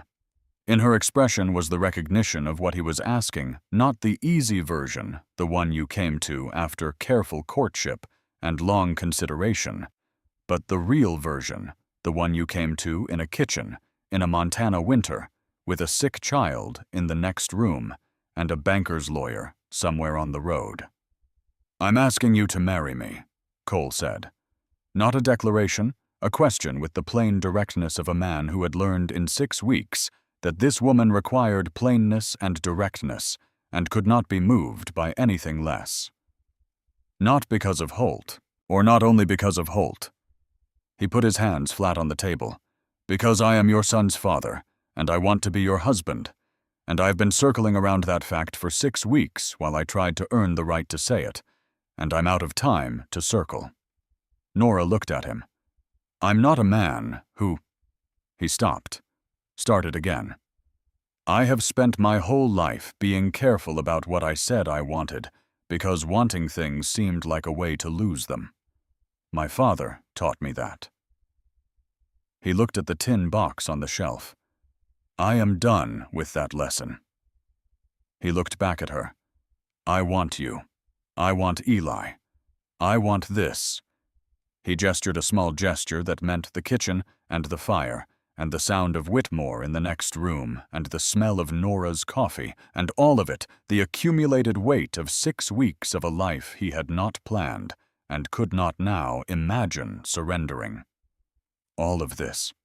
I am asking you to let me have it, officially and legally, and in front of Pratt, who will tell the territorial court, and Douglas Holt, and anyone else who needs to know that you are my wife and Eli is my son, and they will have to go through me to reach either of you." Pratt had set down his fork. Whitmore had appeared in the bedroom doorway. The kitchen held its breath. Nora Callahan looked at Cole Mercer across the kitchen table that had been his alone 6 weeks ago. She looked at him for a long moment, not deciding whether to trust him. Cole understood, because she had already decided that had decided it somewhere in the past weeks without announcement, but measuring the thing she was about to do against all the previous measurements she had made, and finding out whether they added up. They added up. "I have conditions," she said. Something in Cole's chest released. "Name them," he said. "Eli is legally yours, formally, on every document and record that exists. Not Callahan. Mercer, your name." She looked at him steadily. "He has had enough of being the child without a father. I won't let that stand one more day. Done. When Holt comes, and he will come in person or through proxies, you fight him through Aldrich and the law. You don't handle it with your fists, regardless of how satisfying that would be." A pause that might have contained a fraction of a smile. "I have seen how you look when you're considering violence against a problem." "Noted," Cole said. "And the third condition." She put her hands flat on the table beside his, not touching, parallel. "You open the box. You read me the letter. All of it." She looked at the tin on the shelf. "Not because I need to know what's in it. Because you need to say it out loud to someone who is alive and can hear it. And then you can decide what to do with it." A pause. "Whatever you decide it, as someone who has been heard. Not someone still carrying it alone." Cole was quiet for a moment. "That's a difficult condition," he said. "Yes," she agreed. "Most of the important ones are." He looked at her, at the woman who had come to his door in a Montana winter with a child, and a practical arrangement, and letters she had written to someone who wasn't there, who had asked nothing, and given everything, and was now asking for one thing. Not a declaration, not a promise, not the words men said when they wanted something. Just the truth, all of it, out loud. "Agreed," he said. He reached across the table and put his right hand over hers. She turned her palm up and gripped it. Pratt cleared his throat. He had found a piece of paper from somewhere the back of a supply manifest Cole saw, which seemed appropriate, and had his pen out. "What do you need me to write?" Pratt asked. Cole dictated. Nora amended. Pratt wrote it in his careful notary's hand, the language that the territorial court would recognize, and that Holt's lawyers would find unassailable names, dates. Declaration of intent, mutual obligations, the formal acknowledgement of Eli as Cole's legal son and heir. 2 signatures. 1 notary's seal. Whitmore witnessed. When it was done, Cole looked at the document on the kitchen table at the marriage contract that had been written on the back of a flour and salt and coffee order with a sick child in the next room, and a storm outside, and a banker somewhere on the road. Not much of a wedding, Pratt offered with the gentle apologetics of a man who had done his best with available materials. It's enough, Nora said. She was looking at Cole when she said it. 3 days later, Mrs. Vance arrived. She came in a hired wagon, a woman in expensive traveling clothes, with the specific expression of someone who carried authority and was accustomed to having it received without question. She presented her territorial welfare credentials at the door with the practiced efficiency of a person who had done this many times and had found that efficiency discouraged questions. Cole let her in. He let her look at the house. She did this with professional thoroughness, noting the clean kitchen, the adequate stores, the solid construction, the fire. She asked questions about Eli's care, his education, his health, and Cole answered each one in the plain, complete sentences of a man with nothing to conceal. Nora sat at the table with her hands folded and answered the questions directed at her with the same steadiness she brought to everything. Mrs. Vance asked to see the child. Cole took her to the bedroom doorway. Eli was awake, reading with his finger, sounding out words from the book Nora had brought the skill newly acquired and applied with the intense concentration of someone who has discovered a capability and is testing its limits. He looked up when they appeared. "This is Mrs. Vance," Cole said. "She came to make sure you're all right." Eli regarded her. "I was sick," he told her. "But I'm better. Papa rode through a blizzard to get the doctor." Mrs. Vance looked at Cole, then back at Eli. "He did," she said. "In the dark," Eli said. "With the storm. Mama says it was the worst one this winter." He looked at Cole with those gray eyes. "He said he was coming back, and he did." Cole met Mrs. Vance's gaze. She was not, he saw now, what he had expected. She was a woman doing a job she had been doing for years, and some of the jobs had been genuine actual children, in actual unsuitable situations who needed the intervention she provided. And some of them had been Holt's work, and she had done those too, and he thought she might know the difference, and had made her peace with not distinguishing. He saw the moment she made a different peace. It was when Eli said he was coming back, and he did. She took out her notebook. She wrote in it for several minutes. Cole waited. "Mr. Mercer," she said finally, "I'll need to see your marriage documentation." Cole produced it. The flour and coffee manifest. Pratt's seal. 2 signatures. She examined it. She copied the relevant information into her notebook. She looked up. "I'll file my report with the territorial office," she said. "I find no basis for a custodial review. The child is in the care of both legal parents in an established household." A pause. "My report will reflect that." She left before noon. Cole stood on the porch and watched her wagon move back down the road toward town. Nora came and stood beside him. "She'll tell him," Nora said. "Yes." "He won't accept it." "No. He'll file through Aldrich's court contacts, and Aldrich will file back, and it will take 18 months and cost Holt more in legal fees than Eli represents to him as an asset, and eventually he will do the arithmetic and stop." Cole watched the wagon disappear around the first bend. Men like Holt only fight battles they can win cheaply. We made this one expensive. Nora was quiet for a moment. "You sound very certain." "I am." He looked at her. "I have Aldrich. I have Pratt's notarized documentation. I have Dr. Whitmore's testimony about a father who rode 20 miles in a blizzard for medicine. And I have a 3-year-old who will tell anyone who asks that his papa came back when he said he would." A pause. "Douglas Holt has money. I have evidence. In a territorial court, evidence usually wins." Nora turned to look at him. "Usually," she said. "Usually," he agreed. "I'll send Aldrich the documentation today and instruct him to file a preemptive counter-petition establishing paternity and residency. We won't wait for Holt to move. He looked at the mountains, white and enormous above the valley. We already moved.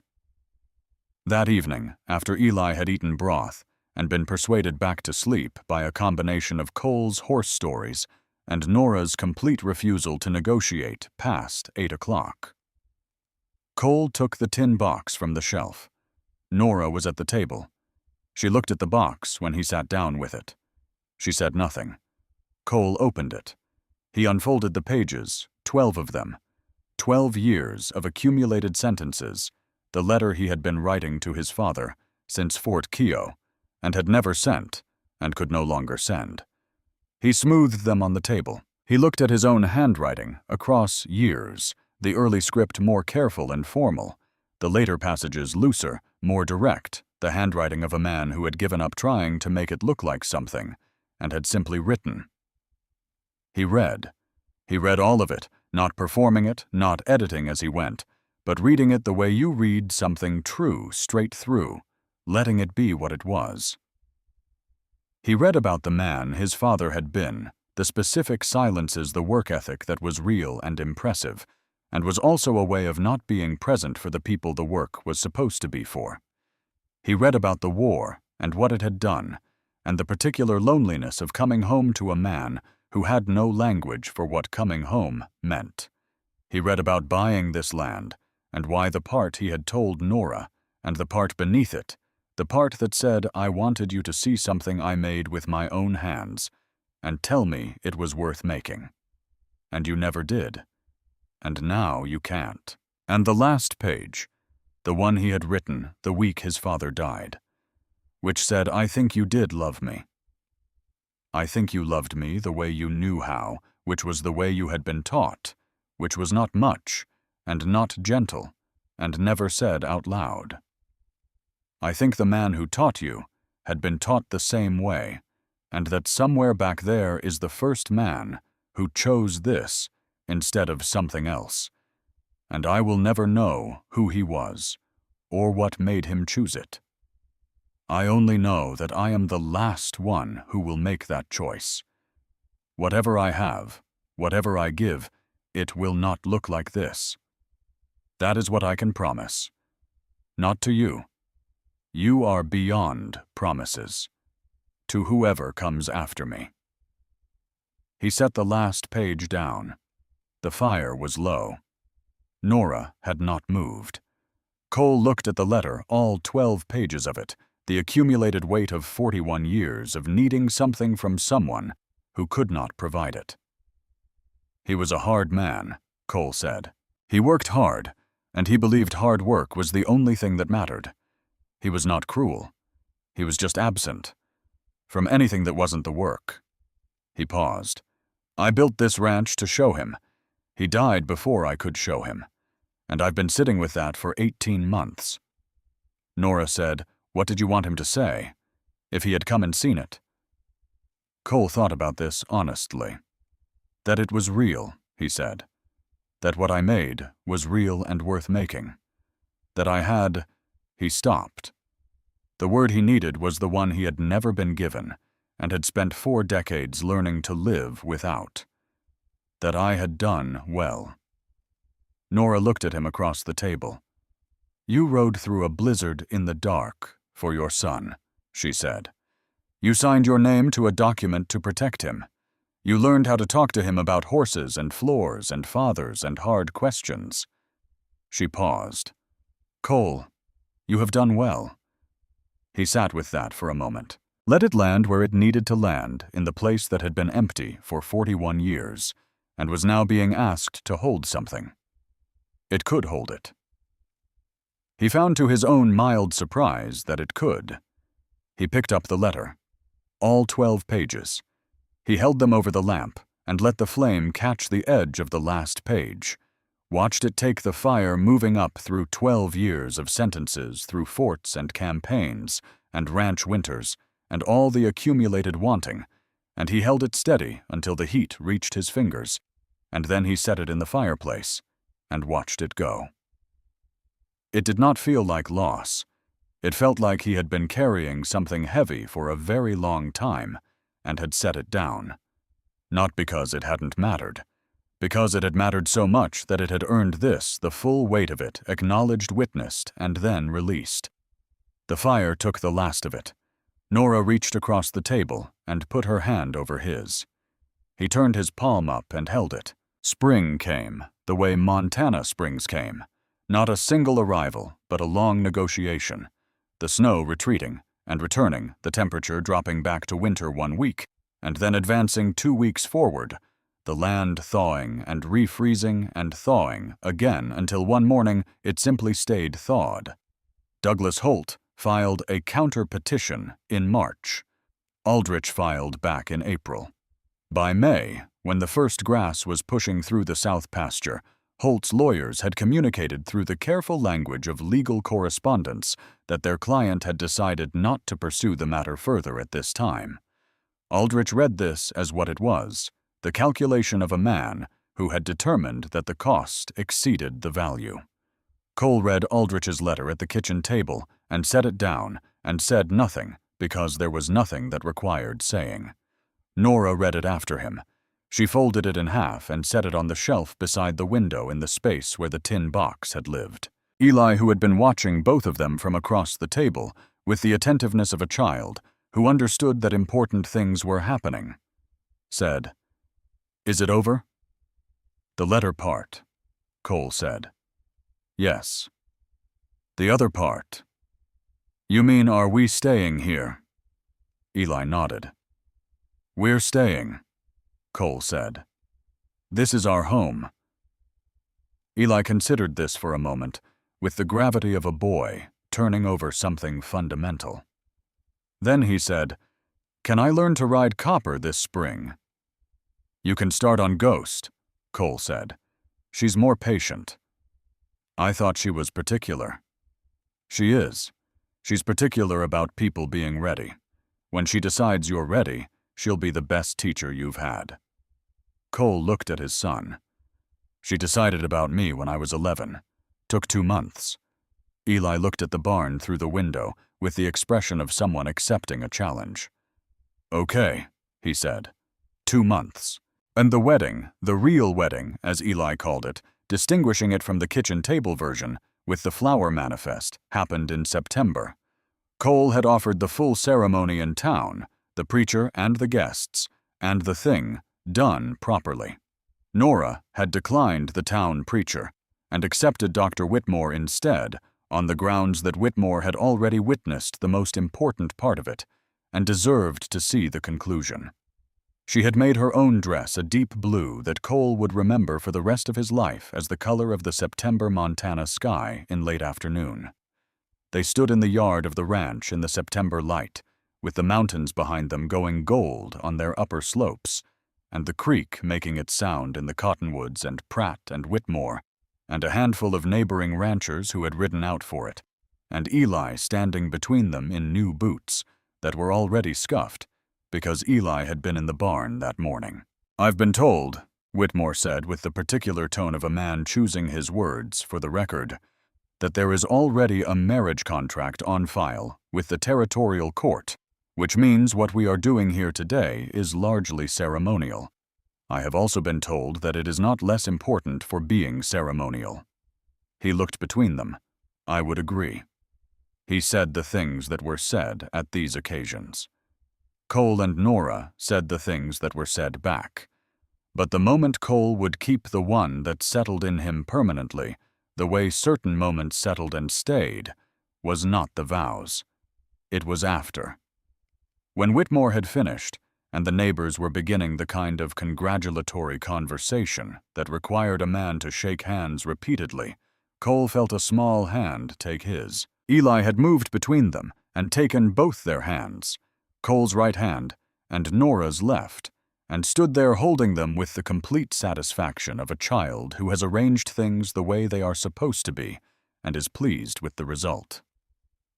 "Good," Eli said. That was all. "Good." Cole looked down at his son, at the gray eyes that were his eyes, the stubborn set of the jaw that was also his, the small serious face that was entirely and completely itself, and felt the thing he had been waiting his whole life to feel, and had not known he was waiting for. He was home, not the place, though the place was his, and he had built it, and it was real. But the home that was not a location. The one you found when the people around you had chosen to be there, and you had chosen to stay, and the choosing was ongoing and daily, and built from small things, from 2-hour shifts at a sick child's bedside, from a letter read aloud, and a fire from the weight of a small hand that trusted without calculation. That kind of home. He squeezed Eli's hand. On the other side, Nora squeezed back. The year turned. They worked the ranch through the fall. Cole and Nora dividing the labor with the practiced efficiency of people who had been doing this long enough to anticipate each other's needs, and Eli helping wherever a child could help, and asking questions wherever a child could ask. Ghost was, as predicted, an excellent teacher. By November, Eli could walk the mare around the paddock unassisted, and had developed the correct habit of checking her ears before approaching. On a December night, with the first serious snow of the new winter coming down outside, and the three of them at the table after supper, Cole with the ranch accounts. Nora mending one of Eli's shirts, Eli drawing horses in the style he had developed, which was partially accurate and entirely enthusiastic. Nora said, "There will be another one." Cole looked up from the accounts. She was not looking at him. She was looking at her mending with the careful attention she brought to things that required precision, and in the angle of her face he could see the thing she was not saying, the tentative quality of news held carefully. "A baby," she said. "I think late spring." Eli looked up from his drawing. He looked at his mother, then at Cole, then back at his mother. "A baby," he said. "Yes." Eli turned this over with the seriousness he brought to significant information. Then he said, "Will it be a boy or a girl?" "We won't know until it arrives." "I want a girl," Eli said, "so I can teach her things. Boys already know things. Girls you have to explain to." He considered. Like Ghost. She needed explaining, and then she was the best. Nora made a sound that might have been a laugh, suppressed. Cole put down his pen. He looked at his wife, who was looking at her, mending at his son, who was already returning to his horse drawing with the composure of someone who has received important information and incorporated it smoothly. At the kitchen he had built for solitude, and that now contained improbably and completely a life. "Come here," he said to Nora. She looked up. "Come here," he said again. She set down her mending and came around the table, and he pulled her into his arms and held her the way he had been holding things his whole life, with his full attention, with the specific care he brought to things that mattered, that he did not want to break. Eli watched this with the equanimity of a child accustomed to his parents doing incomprehensible adult things. "Are you happy?" Eli asked. Cole looked at his son over Nora's head. "Yes," he said. "Good," Eli said, and went back to his horses. Outside, the Montana winter was settling in for its long season. Patient, enormous, indifferent, in the way that truly large things were indifferent. Not hostile, simply too vast to be concerned with the small, warm lights in the valley below. The snow would come, and the cold would follow, and the roads would close and open and close again, and the creek would freeze, and the mountains would stand above it all, as they had stood for 10,000 years before any of this had happened. And in the house on the rise above the east pasture, Cole Mercer sat at the table he had built for solitude, with his wife in his arms, and his son drawing horses by lamplight, and a future that he had not planned, and could not have imagined, and would not trade for anything the world had previously offered him. He had come to Montana to be alone. He had found arriving at his door in a brown traveling dress with a child's hand in hers something better.